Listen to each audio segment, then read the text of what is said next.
Pour ceux qui sont arrivés après, en fait, on a un micro qui ne projette pas le son parce qu'il y a un problème avec l'enceinte, mais visiblement c'est nécessaire quand même pour l'enregistrement. Donc je vais essayer de projeter naturellement. Alors, je vais m'appuyer sur le... Je vais essayer de faire sans le... Ça fait bizarre de parler avec un micro qui... ouais. Donc le centre d'art, ouais, j'ai insisté, mais Nicole l'a déjà fait, effectivement, rappeler que... Parce qu'effectivement, c'est un lieu qui est méconnu, bien que ça progresse, alors que c'est un lieu magnifique. Et la plupart, enfin tous les gens qui rentrent dedans le disent. Et c'est vrai que ça joue autant que les expos, soyons honnêtes et modestes. Les expositions sont belles, mais le lieu saisit tout autant. Donc c'est les anciennes prisons de l'ancien palais de justice qui est sur la place d'Armes, donc classé au patrimoine mondial dans la cité Vauban, donc en plus au lieu touristique. Donc forcément, étant dans la cité Vauban, effectivement, on a un flux touristique important. Ce qui est très bien parce que ça change de la plupart des lieux d'art contemporains qui sont assez réservés à un public initié. Là, il y a un public qui arrive par hasard, surtout l'été, c'est vrai, c'est entre les marmottes, les glaces, et qui débarquent là sans savoir trop. Donc ce qui est très bien, du coup on saisit les gens au passage. Bon, on essaie d'éviter les glaces au milieu, mais sinon, du coup, ça crée un public varié et c'est super. Néanmoins, il faut aussi que les Briançonnais se l'approprient. Et pour ça, donc oui, on verra en images, mais alors, je rappelais que c'était donc aussi un grand lieu d'exposition, 300 mètres carrés, on s'en rend pas compte comme ça vu de l'extérieur. Et on verra une photo tout à l'heure, c'est avec, peut-être pas 5, c'est 4, c'est avec les bureaux au-dessus, mais d'exposition il y a 3, avec les geôles, il y a une grande verrière, et ça a été complètement refait fin des années 80 par l'architecte Morpin, qui a fait quelque chose de très moderne, avec des structures métalliques, et donc ça allie à la fois le patrimoine historique et l'architecture moderne, donc on a la chance d'avoir un très beau lieu, tout près de l'Italie, dans une cité historique, c'est un équipement super. Donc on a une programmation à hauteur de ce lieu, on veut de la qualité, et donc on a une exigence artistique. Donc un comité de sélection. C'est vrai qu'il y a beaucoup de gens qui nous demandent comment exposer. C'est vrai que là, on a 2 grandes expositions, donc ça limite déjà aussi on ne peut pas faire 4 expos par an, mais il y a 2 grandes expositions parce qu'on souhaite développer beaucoup les actions autour d'une exposition, donc les actions de médiation à la fois avec les scolaires et avec tous les publics. Et on se rend compte que plus l'exposition dure longtemps, plus elle s'installe sur le territoire et plus on touche un public large, plutôt que d'enchaîner aussi un nombre d'expos qui dure 1 mois et demi. On n'a pas le temps de savoir que déjà c'en a une autre, et finalement là encore c'est un public plutôt initié qui est au courant. Donc on en fait moins, et j'espère en faire mieux, ou en tout cas aussi bien. Partenariat du coup dans ce souci d'exigence aussi avec le Fonds régional d'art contemporain, donc depuis cette année et pour 3 ans, donc le FRAC. Qui nous prête des œuvres de son fonds, donc il y a un fonds national, donc on a la chance de pouvoir exposer des artistes qui sont renommés internationales. Alors ça surprend un peu parce que c'est moins dans ce qu'on a l'habitude de voir et des installations, c'est pas tout de suite dans un souci de faire joli. Mais ça nous intéresse parce que ça fait voir aussi, on développe plus des thématiques portées sociales, politiques, environnementales, et du coup c'est aussi pour faire voir que l'art, ça questionne, et c'est pas juste pour faire joli. Et ça permet de jeter des liens, des ponts avec d'autres disciplines, ce qui rejoint le projet, et ça a du sens. Dans ce contexte-là, 2 expositions majeures, exposition été-automne, puisque maintenant c'est début juillet jusqu'à mi-octobre, et hiver, mi-décembre jusqu'à début avril, sachant qu'entre 2, il se passe des choses, mais qui ne sont pas programmées par le centre lui-même, c'est des mises à disposition de lieux pour des partenaires, on en parlera tout à l'heure. Et le 3e point, c'est de développer effectivement les animations et les bon, j'évite le mot médiation parce que ça parle pas peut-être à tout le monde.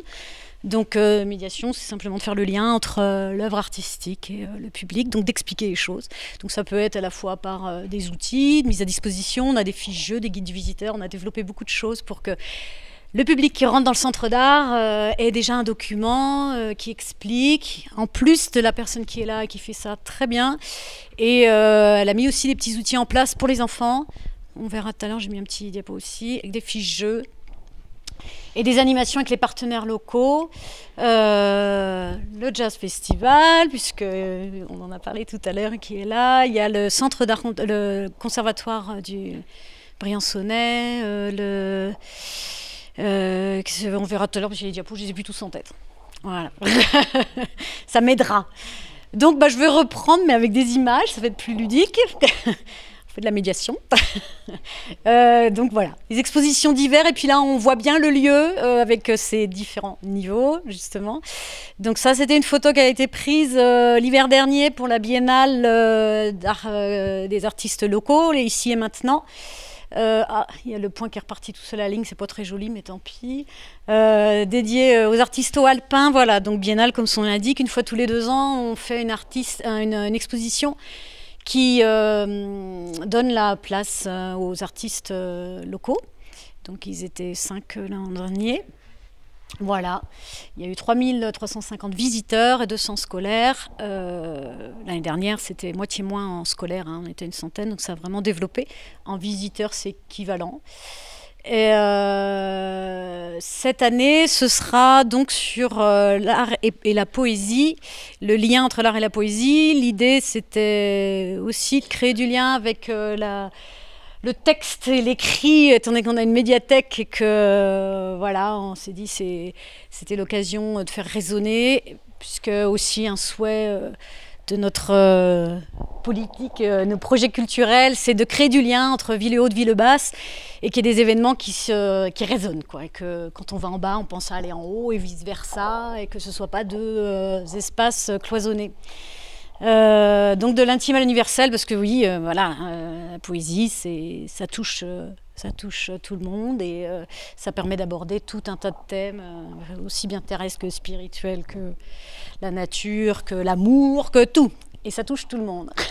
22 artistes, ça prend de la place et du temps, mais ça va être du coup avec plein de disciplines, du collage, de la peinture, de la photo, et là aussi ça donne plein de portes d'entrée différentes. Donc voilà, c'était la diversité, essayer d'ouvrir un maximum. Donc ça commence bientôt, vendredi 13 décembre à 18h. Si vous souhaitez venir au vernissage, vous êtes les bienvenus. Ça, c'était les photos de cet été. Donc pour donner un aperçu, là il y avait les tentes, donc l'exposition avec le FRAC, Fonds régional d'art contemporain. Donc voilà, j'ai rajouté effectivement l'art qui interroge le monde, parce que c'est la thématique qui inspire ce partenariat. Donc cette année, en 2019, c'était frontières plurielles, donc sur effectivement qu'est-ce qu'une frontière, voilà, politique, sociale, culturelle, pardon. C'est l'actualité. Oui, on surfe un peu sur l'actualité, c'est sûr.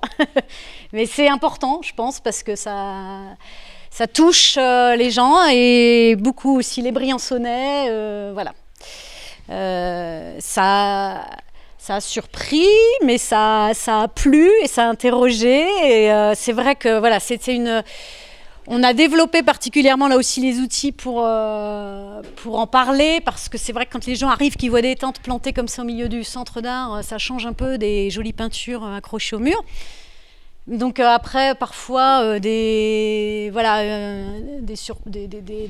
réactions un peu de surprise figées, finalement, viennent, ils posent des questions, et même les espaces vides, les espaces, ça crée beaucoup d'échanges. Donc c'était intéressant. Voilà. Et l'année prochaine, bon, alors j'ai mis un titre un peu pour l'instant qui n'est pas du tout. Ouais. On n'a pas encore validé. Bon voilà, il faut que les 3 années, il y ait une suite, un lien en tout cas entre les 3 expositions. Et bon, après l'actualité des frontières, on avait aussi envie de parler de choses positives et d'envie et puis donc le rêve, et puis aussi développer les thématiques de comment dire, qu'il faut prendre soin de notre planète, hein, ça aussi. voilà, écologique. Et, donc à la fois le rêve de sortir du quotidien et puis notre planète en prendre soin. Voilà, donc oui, on a les 2 principales expositions dans le centre d'art dans la vieille ville et l'exposition hors les murs qui est un rendez-vous. Je me souvenais plus du nombre d'éditions parce que j'ai pas ça fait que 3 ans que je suis 5e, il me semble. J'étais pas tout à fait sûre. 5e édition. Donc ce parc de la Chappe, je sais pas si vous visualisez sur l'aqueduc le passage le long de voilà, il y a une vingtaine de panneaux d'exposition. Et donc tous les ans, c'est un appel à projet qui est diffusé autour du mois de février. Donc cette année, c'était la poétique des ruines. Perrine Flix qui fait de l'urbex, c'est assez actuel comme pratique, c'est urban exploration, donc c'est rentrer dans des lieux qui sont interdits au public, qui sont abandonnés, et elle en saisit toute la poésie là aussi, parce que on s'imagine tout ce qui s'est passé dans ces lieux, les gens qui ont vécu, c'était plein de détails. Voilà, ça a beaucoup plu, là on ne peut pas comptabiliser parce que c'est en extérieur. Par contre, d'après mes collègues qui sont à l'accueil, c'est une des expositions extérieures qui a le plus ramené de gens au centre d'art. Il y a beaucoup de gens qui arrivaient du parc de la Chappe et qui disaient on a vu l'exposition, c'était super, du coup on a eu envie de monter. Alors c'était très différent, mais voilà, elle a beaucoup plu. 2020, on n'a pas encore lancé l'appel à projet, donc on verra. Par contre, ce qu'on sait, c'est qu'on aura des tout nouveaux panneaux, parce que jusque-là, c'était les anciens panneaux électoraux en galva. Bon, ça va bien quand c'est de l'urbex, quoi, que c'est des ruines, parce qu'ils sont un peu abîmés, donc tagués, donc ça va dans le décor. Mais si on veut faire quelque chose de différent et un peu plus soigné, ça serait bien que les panneaux soient un peu plus propres. Ce serait du bois tout simple, structure bois, mais il sera toujours à la même place, les vins, voilà. Donc pour revenir effectivement aux actions de médiation, on a mis quelques photos pour faire voir que c'est vivant, que c'est pas juste un musée. D'ailleurs, nous ne sommes pas un musée parce que nous n'avons pas de fonds à nous. C'est des expositions temporaires, donc c'est un centre d'art contemporain, c'est un lieu de rencontre et dédié à la création et à la médiation. C'est important. Donc là, c'est des visites scolaires, donc c'est beaucoup l'année dernière, donc oui, j'ai dit, il y a eu 200 sur l'expo d'hiver, en tout sur l'année, c'était près de 400, un peu moins, parce qu'on a eu moins sur l'été, vu que l'été, malheureusement, il y a une grande période de vacances scolaires, et on a eu du mal à mettre en route sur le mois de septembre. On s'y prendra mieux l'année prochaine, on s'est anticipé. Mais en tout cas, sur l'hiver, ça a super bien marché, et là, on a déjà sorti les programmes pédagogiques pour l'expo d'hiver qui arrive, donc ça va être pareil, voire mieux. Voilà, donc avec plein d'idées de mise en situation, parce qu'il faut aussi, je pense, apprendre surtout pour les enfants, en jouant, et puis par le corps, et on se rend compte que voilà, c'est accessible à tout le monde. Voilà, ça c'était un exemple des fiches jeux, ce sont les petits outils que je disais, parce qu'il y a les enfants qui viennent avec les écoles et qui ont droit à une visite guidée, mais pour les enfants qui viennent avec leurs parents comme ça, sur les horaires d'ouverture classiques, il y a des documents mis à disposition, voilà. Par exemple, là, c'était sur, voilà, il y a un extrait, il faut rechercher où ça a été pris, s'amuser à dessiner. Ouais, c'est tout simple. C'est tout simplement, avec 3 petites idées, on se rend compte que, on observe une œuvre dans sa structure sans y penser, quoi. C'est analyser une œuvre en s'amusant. Voilà. Ouais. Ça, c'était un extrait des ateliers des Beaux-Arts qui sont venus, et donc on va renouveler parce que c'était vraiment intéressant pour les artistes, pour les élèves et pour le public. Parce que c'est vrai que du coup, ils s'inspiraient, comme ça, c'était des cours d'aquarelle, donc ils s'inspiraient du travail de Paul Richet qui faisait des grands kimonos. Et ça créait une dynamique, le public, on s'est rendu compte que le public aimait beaucoup ça, qui est en fait, en même temps, l'espèce de work in progress, ça rend, voilà. Donc on va refaire cette année avec voilà. Et puis on n'oublie pas le service du patrimoine, qui est donc dans les mêmes locaux que nous et qui, effectivement, déjà, on est dans un monument historique, donc de toute façon, on est liés. Et puis sur la place d'Armes, et il y a eu l'année dernière et l'année d'avant superbe exposition sur la Grande Guerre 14-18 qui a explosé tous les scores. C'est dur de faire aussi bien. 7000 visiteurs. Ouais. Et bah voilà, c'est sûr qu'après, ça recoupe les programmes scolaires et tout. Ouais. Et, un gros travail de reconstitution. Ouais. Donc ça, bon voilà, c'est au Centre d'Art, ce n'est pas de l'art contemporain, mais c'est un lieu qui est fait aussi pour partager avec le patrimoine et d'autres acteurs locaux. Le patrimoine, ah oui, juste une petite patrimoine aussi, on essaye de plus en plus de faire des choses ensemble, pas que des mises à disposition de lieux, mais vraiment de créer des actions ensemble.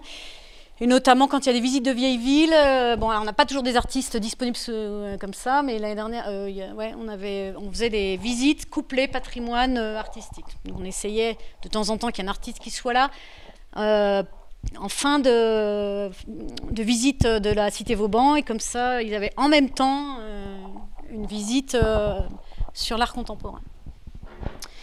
Et voilà, les autres partenaires qui font vivre le centre.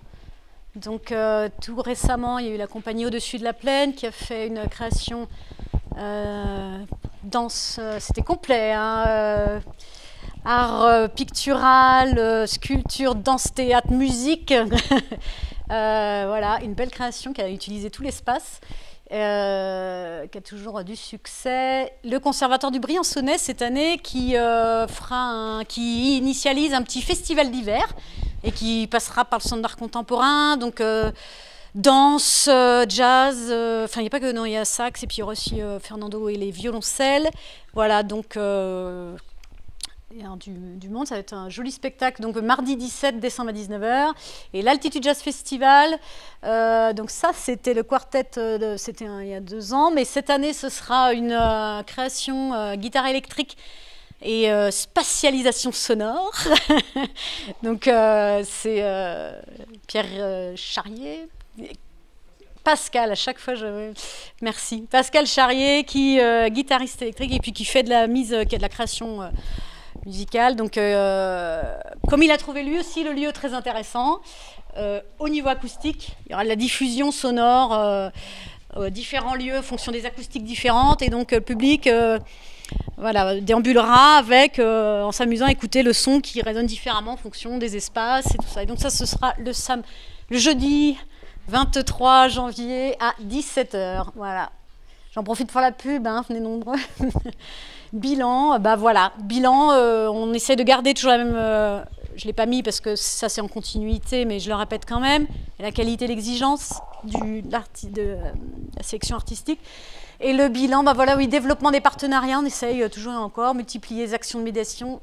Et le public briançonnais qui redécouvre, alors parce que je n'ai pas les chiffres exacts, on manque un peu d'outils, de temps pour décortiquer, mais grosso modo on s'aperçoit que quand même les Briançonnais sont plus nombreux.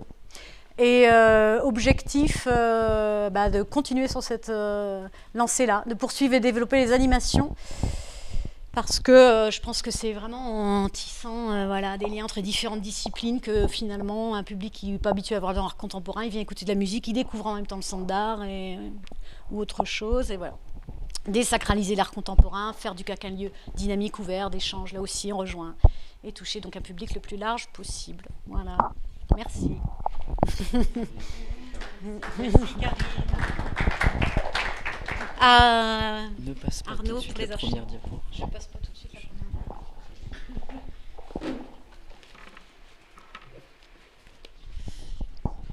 première. Bonsoir à tous, je vais vous présenter le service des archives municipales. Alors tout d'abord, je vais vous demander dans la salle qui connaît vraiment ce que c'est ou ce que sont les archives. Si quelqu'un a une idée? Monsieur? Eh ben...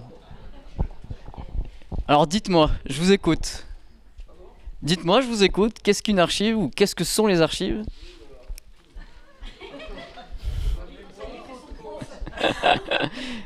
Bon alors, tu peux passer la diapo.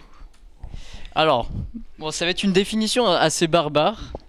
Donc les archives sont l'ensemble des documents, y compris les données, quelle que soit leur date, leur lieu de conservation, leur forme et leur support, produit ou reçu par toute personne physique ou morale et par tout service ou organisme public ou privé dans l'exercice de leur activité. Donc là, c'est la définition barbare du Code du patrimoine, l'article L211. Alors, tout ça pour vous dire qu'en fait, les archives, c'est une multitude de choses. Je vous ferai part de ce qu'on peut conserver aux archives municipales de Briançon. Mais ce soir, je comptais insister surtout sur la notion de données. Alors parce que cette notion elle a été ajoutée en 2016 sur cette définition-là, puisque maintenant, comme vous le savez tous, on travaille avec les nouvelles technologies et les archives sont directement impactées par ce changement.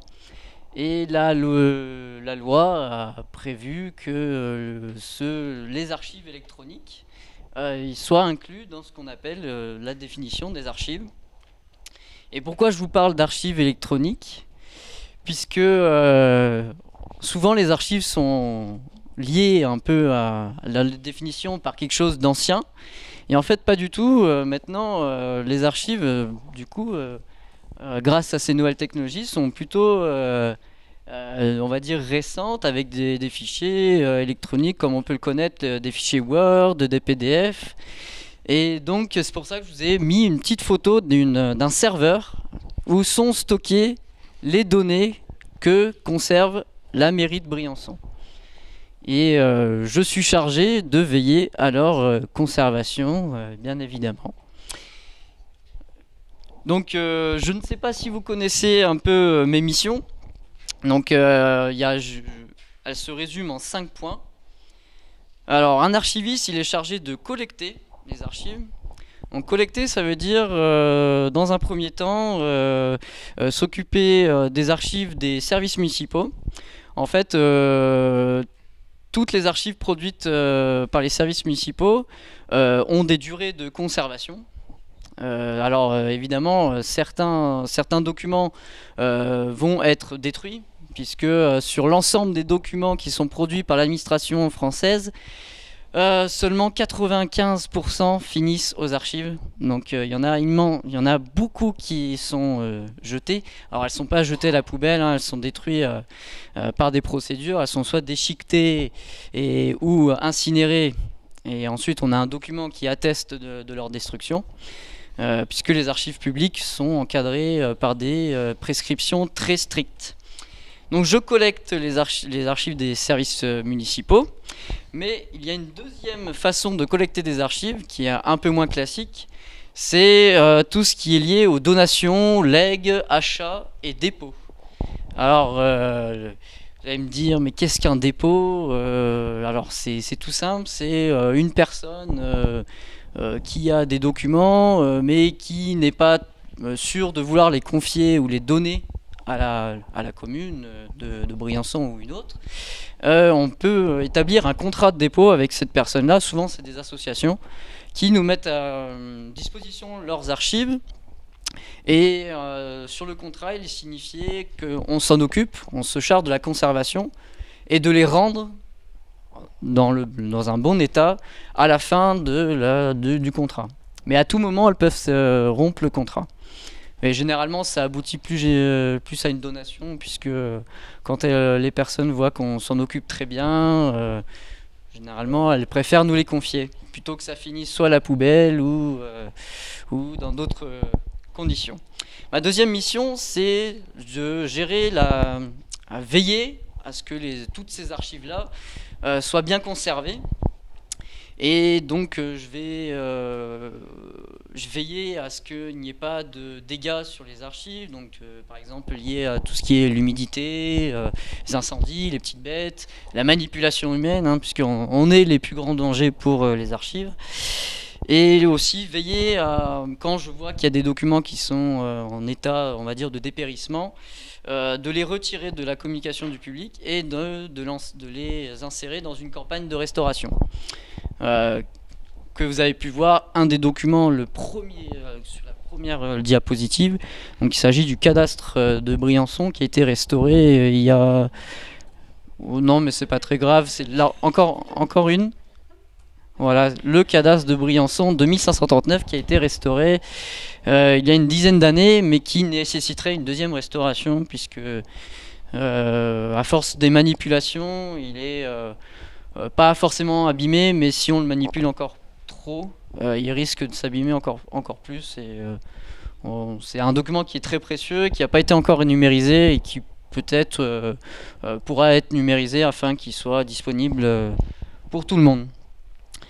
Ensuite, ma troisième mission, c'est le classement des archives, puisque après la collecte, il faut ordonner toutes ces archives-là pour ensuite, ma quatrième mission, les communiquer.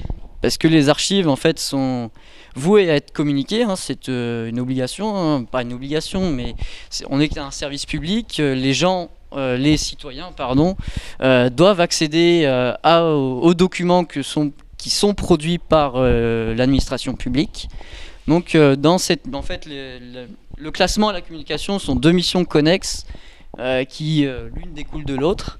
Donc on a une salle de lecture pour accueillir les gens qui veulent accéder à des documents, faire des recherches sur place. Voilà, je vous ferai un petit bilan de ce que peut donner l'activité de la salle de lecture des archives. Alors évidemment, ça va être des statistiques un peu basses par rapport à la fréquentation d'une bibliothèque, hein, mais on est quand même, pour une ville de 12 000 habitants, c'est quand même un service qui tourne et où les gens sont ravis de pouvoir venir consulter des documents, ce qui n'est pas forcément le cas partout en France. On a de la chance ici à Briançon d'avoir un service d'archives constitué avec un archiviste à sa tête.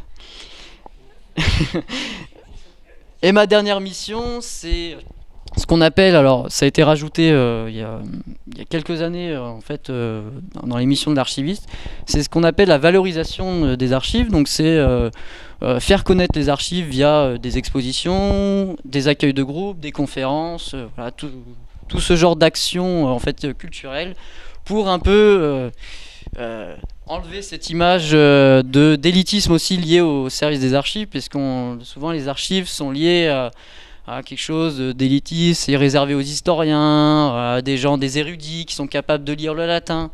Et moi je vous dis que non, puisque moi je ne lis pas le latin et pourtant j'arrive à comprendre les archives. mais après j'ai du mal à lire le latin pour certains documents. Donc je vais passer un peu à... Là je vais vous balancer pardon pour l'expression, je vais vous... Non, Karine, tu peux repasser sur le... Donc là, je vais vous reparler de chiffres. Alors, on aime bien les chiffres quand même. Donc les archives, c'est 500 mètres linéaires de documents. Alors le métrage linéaire, c'est notre unité de mesure. C'est-à-dire c'est que si on alignait tous les documents les uns à la suite des autres, et ben, on prend un grand mètre et... On a environ 500 mètres linéaires de documents. Alors je vais le recalculer ce volume parce qu'avec le déménagement, il est possible qu'on ait gagné en métrage linéaire puisque le rangement est un peu plus homogène que ce que l'était en mairie. Je ne sais pas si vous avez déjà eu l'occasion de visiter les locaux des archives en mairie. Tout ça pour vous dire que maintenant... désormais à la médiathèque on a un équipement qui est beaucoup plus accessible, que ce soit pour le public ou pour moi-même, en termes de conditions de travail. À la surface aussi du bâtiment, puisque on avait environ au premier étage de la mairie, on avait une superficie d'environ 250 mètres carrés à peu près, et actuellement on est à 500 mètres carrés, donc c'est la partie du sous-sol qui est réservée aux archives. Donc c'est la moitié, on coupe en deux en fait la médiathèque au sous-sol. Donc ça fait, il y a 1000 mètres carrés au plancher et en bas, donc on coupe en deux, ça fait 500 mètres. 500 mètres carrés, pardon. Donc dans ce volume-là, on a découpé les archives en 3 fonds. Pour distinguer un peu les documents des uns des autres. Donc on a le fonds ancien qui sont les documents les plus anciens de la ville de Briançon. Donc, qui date du XIIIe siècle jusqu'à 1790, avec le document le plus fameux qu'on conserve, qui est la Grande Charte des libertés briançonnaises, qui date de 1343. Dont le fac-similé est disponible à la mairie, au 3e étage de la mairie, que vous pouvez admirer. Je vais laisser les clés au cabinet du maire s'il faut, ou le cabinet du maire a les clés si un jour vous voulez la voir. Mais l'original est dans les archives du service, et on la sort très peu pour éviter toute dégradation liée surtout à la pollution lumineuse. Ensuite, on a le faux moderne. Donc le faux moderne, c'est tous les documents d'après la Révolution, de 1790 à 1990. Et ensuite, le 3e fond, c'est tous les documents les plus récents, qui sont, donc, on va dire, qui remontent jusqu'en 1980 et qui arrivent, on va dire, au dernier document édité en 2019. Et on n'oublie pas donc du coup les fonds privés, donc que je vous ai expliqué par rapport à tout ce qui est donation, achat, dépôt, legs, qui constituent une part de nos fonds. Alors quelques statistiques pour illustrer un peu l'activité du service des archives. Donc j'ai pris en fait les statistiques de 2018 parce que 2019 a été une année un peu spéciale. C'est une année blanche, on va dire, puisque on a fermé pendant 6 mois, donc de juin jusqu'à décembre actuellement. Donc les statistiques n'allaient pas être très glorieuses, donc j'ai préféré prendre une année, on va dire faste. Donc 619 personnes ont été accueillies dans le service, donc 87 lecteurs. Donc les lecteurs, ce sont les gens qui viennent consulter sur place les documents.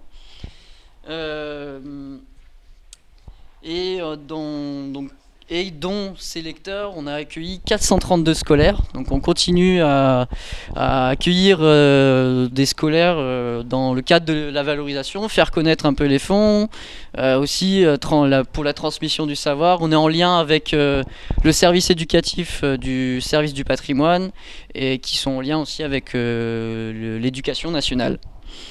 Donc au total, c'est 529 documents consultés. Divers et variés, hein, ça va du document du fonds ancien jusqu'au dernier document de la dernière délibération qui a été édité par le conseil lors du dernier conseil municipal.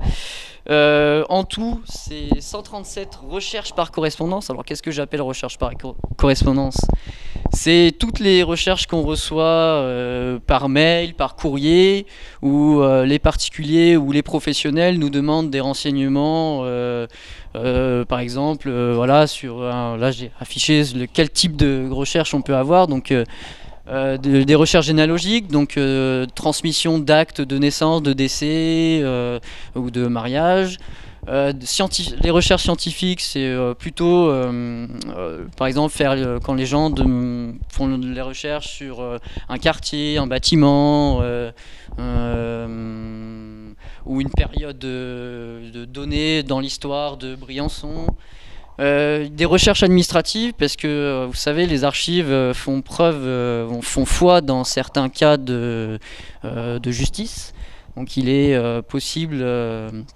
on reçoit des demandes dans certains cas où les gens veulent, pour faire valoir leurs droits, consultent les archives ou nous demandent d'avoir accès aux archives. Et évidemment, on n'oublie pas les services municipaux qui sont très demandeurs aussi des archives, quand ils font des recherches aussi pour leur travail. C'est principalement, cette année-là, c'était principalement les services municipaux qui ont monopolisé le service des archives. Ensuite, sur nos actions culturelles, donc patrimoine caché, c'est une visite qui est proposée par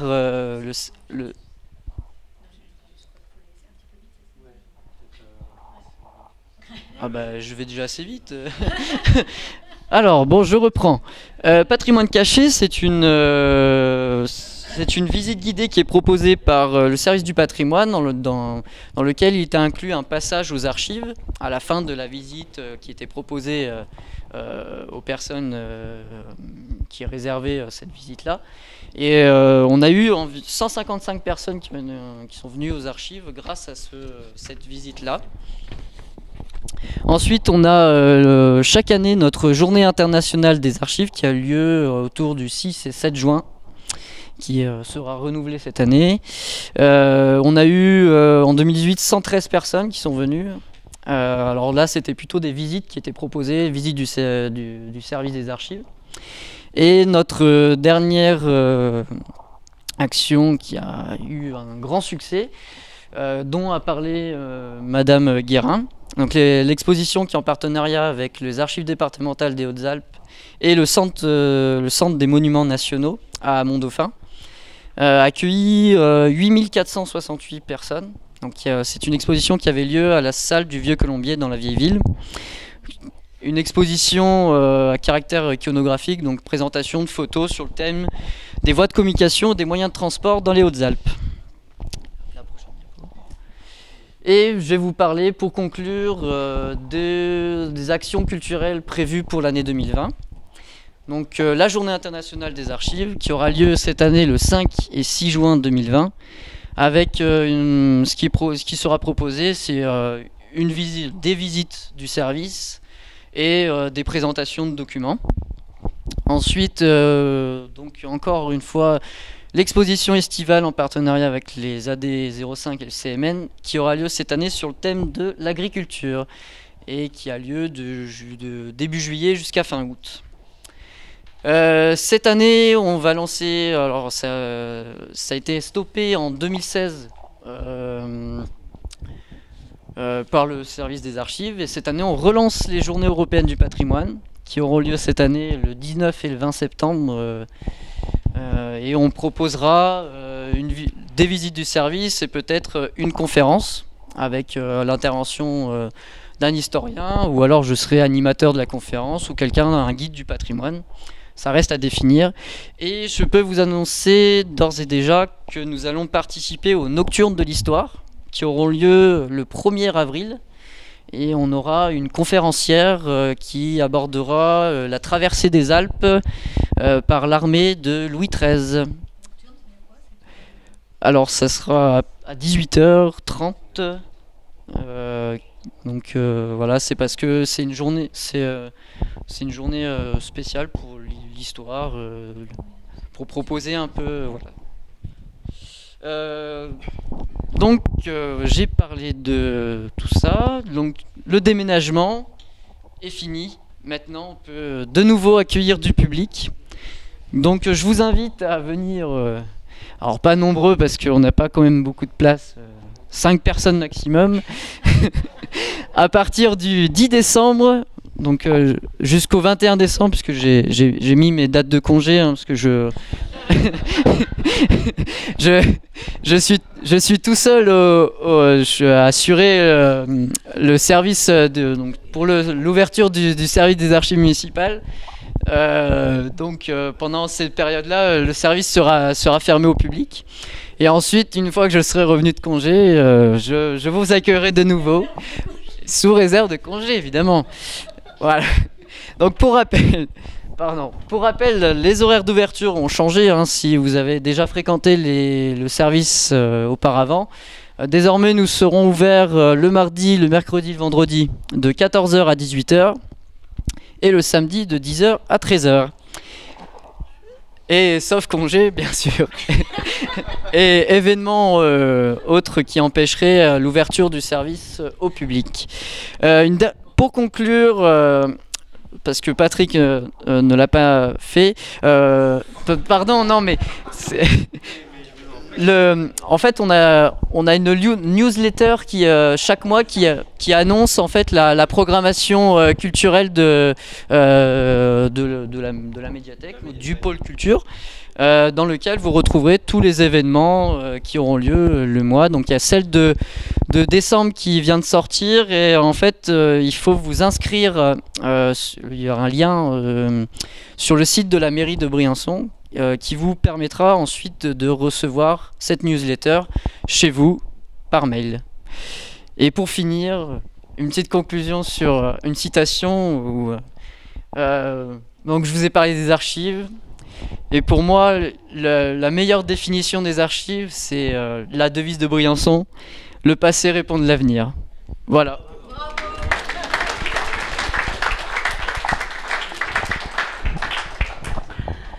Merci, merci à tous.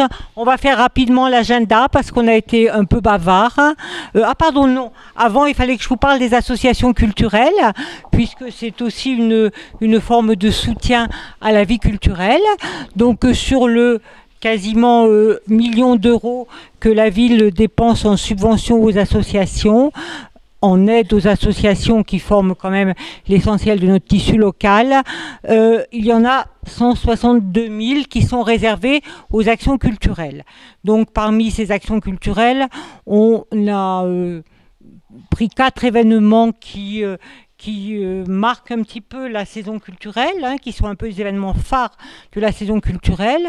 Donc voilà, on commence par l'Altitude Jazz Festival puisqu'on suit l'ordre chronologique de la saison. Donc l'Altitude Jazz Festival qui a lieu cette année de la mi-janvier au 10 février, c'est ça ?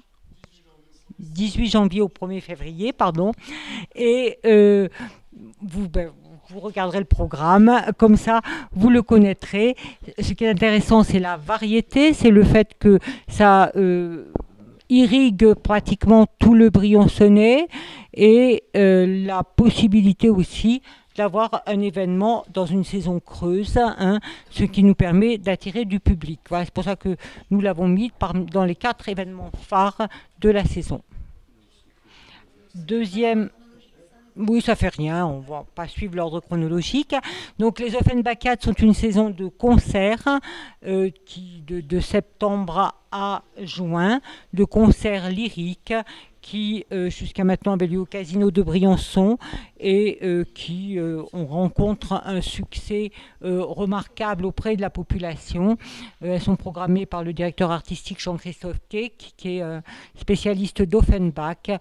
Et vous voyez l'orchestre qui joue, qui est fait aussi en partie de professeurs du conservatoire et de beaucoup d'Italiens. Donc tout à l'heure, à l'agenda, je vous parlerai du concert qui a lieu fin décembre. Fort en Fête, il a eu la 10e édition cet été, qui est un spectacle pluridisciplinaire au Fort des Têtes, qui a l'avantage de mêler population locale et population touristique, transgénérationnelle aussi, et qui permet de regrouper chaque année quelque chose comme 3000 visiteurs. Et la fête médiévale, qui marque l'ouverture de la saison estivale et qui a lieu le premier week-end du mois de juillet, qui a un grand succès au-delà de la frontière auprès des Italiens. Voilà. Pardon. Voilà donc pour les 4 grands événements. Après, je vous dis, il y a plein d'associations qui organisent sans arrêt des événements qui sont tout aussi intéressants. Ça va. Voilà, donc si vous voulez, je passe rapidement à l'agenda avec la visite de la chaufferie bois dans le cadre de la semaine de la chaleur renouvelable. Je ne vous conseille pas d'y aller parce qu'il n'y a plus de place, mais je pense qu'ils vont renouveler cette initiative. Bah oui, depuis 3 jours, hier déjà, on me dit qu'il n'y a plus de place, donc voilà. Mais j'espère que ça sera une initiative à renouveler parce qu'elle a eu un grand succès. Aussi à noter le changement du jour du marché lors des fêtes de fin d'année. Vous savez que Noël et le jour de l'an tombent un mercredi, donc le marché sera avancé au mardi 24 et 31. La piscine fermera exceptionnellement à 18h30 au lieu de 19h30 les mardis 24 et 31 décembre et il n'y aura pas de nocturne comme c'est le cas en général pendant les vacances scolaires le 25 décembre et le 1er janvier. Alors, les travaux, bon, ça... Monsieur Soupa, vous avez des choses à nous dire? Bon, d'accord. Donc, on continue. Karine, on continue. Entre le rond-point de la grande boucle et le polygone. Donc, comme c'est une route qui est assez endommagée, Donc à partir de demain, la route sera donc fermée, mais pas entièrement. Voilà. Donc voilà. Donc en gros travaux, parce que c'était important de les réaliser, parce que c'est vrai que cette partie-là est très très endommagée et donc à partir de demain, donc il va y avoir beaucoup de queues. Donc voilà. Merci. Merci Marcel. Donc des permanences de quartier le 9 décembre à l'école de Font-Christiane. Tu as autre chose à dire, excuse-moi. Le 16 décembre à Chamandrin-Saint-Blaise, dans les lieux habituels. Alors le marché de Noël va avoir lieu ce week-end, commencer le samedi à 10h avec une inauguration à 11h et chaque fois il marque le début de cette saison bien agréable qui est la saison des fêtes de fin d'année. À la Ruche, nous avons un atelier numérique jeunesse. On en a un petit peu parlé tout à l'heure. Donc 3 mercredis de septembre, le 11, le 18 et le 27. La symphonie cartonnée, dont M. Barthé vous a parlé tout à l'heure, le 6 décembre à 18h et le samedi 7 à 10h. Et puis, la soirée inaugurale de l'Altitude Jazz Festival à 18h au théâtre ce vendredi et suivi d'un concert gratuit. Je ne m'aviserai pas à prononcer le nom parce que j'ai un prof d'anglais en face de moi, donc voilà. Et puis, à la médiathèque, journée esprit critique et numérique, comme on vous en a parlé tout à l'heure, des ateliers adolescents adultes contre la théorie, de réflexion sur la théorie du complot. Alors, au Centre d'art contemporain, on en a déjà parlé tout à l'heure, mais il n'est pas inutile de le rappeler. Art et poésie, le vernissage de l'exposition aura lieu à 18h vendredi 14 et vendredi 13, pardon, excusez-moi. Et vous êtes tous chaleureusement invités. Ensuite, Gainsbourg for Kids, bon, j'en ai parlé tout à l'heure dans la lignée du projet culturel. Ça fait partie de ces événements qui permettent aux enfants et à leurs accompagnants adultes de lever un peu les freins qui empêchent l'entrée dans les structures culturelles. Donc c'est un événement gratuit offert par la ville de Briançon aux écoliers briançonnais avec un membre de leur famille. Et vous avez ici la date exacte des spectacles, mardi 17, 17h et 20h et mercredi 18, 10h et 14h. Retrait des billets au service des sports à partir du 2 décembre. Voilà. Enfin, la journée dont on a parlé tout à l'heure à la médiathèque, le samedi 21 décembre, tous citoyens du web.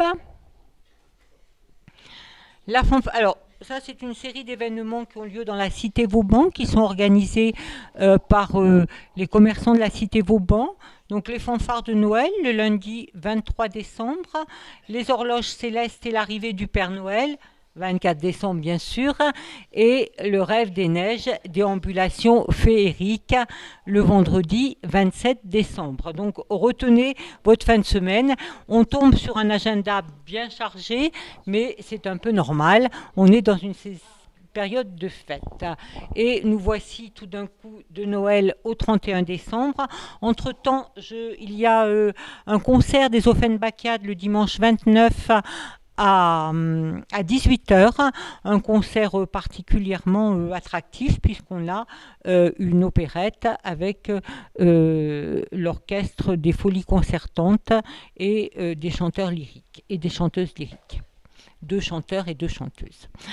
Voilà, et on se retrouve au 31 décembre avec Feu Follet, le spectacle habituel de l'association Tous en scène, pour terminer l'année à 19h à la Chape. Mais avant, il y a, et si vous avez des enfants ou des petits-enfants, c'est un moment très très agréable. Il y a des ateliers lanternes géantes, lesquelles lanternes déambuleront après dans la ville de Briançon. Ces ateliers ont lieu dans la salle des associations les 30 et 31 décembre à 10h et à 18h. Là aussi, c'est un peu comme les visites de la chaufferie bois, c'est très vite plein, donc dépêchez-vous. Voilà, et le spectacle Feu Follet, 18h, rendez-vous devant la collégiale avec un orchestre bien sûr, hein. Après déambulation dans les villes avec un orchestre, l'école de ski et tous les gens qui veulent aussi faire la déambulation pour arriver au parc de la Chape où vous aurez un concert, des lectures de textes et un magnifique feu d'artifice. Excusez-moi, j'ai été un peu rapide, mais on avait un peu perdu de temps. Et puis, il y a ici 2 membres de la LPO qui voudraient faire une annonce sur des événements qui ont lieu au mois de janvier. Donc, venez comme vous préférez.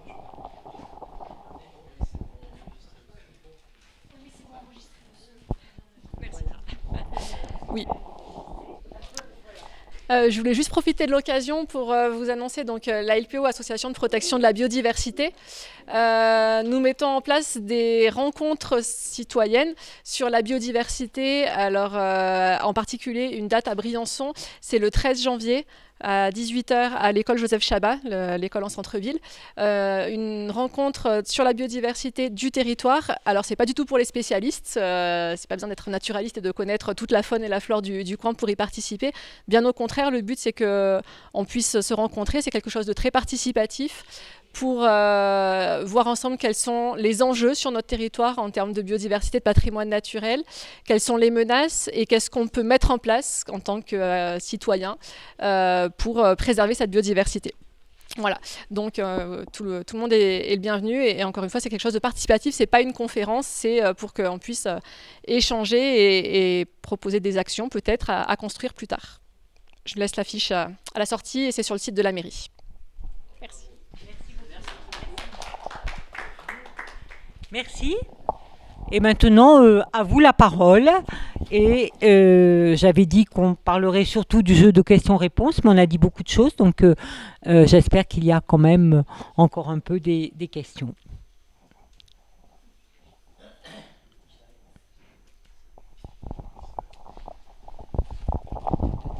Bonjour. Rémi Brouard pour l'association Au Coin du Jeu. J'ai vu sur le dépliant qu'il y avait il n'y a pas de micro.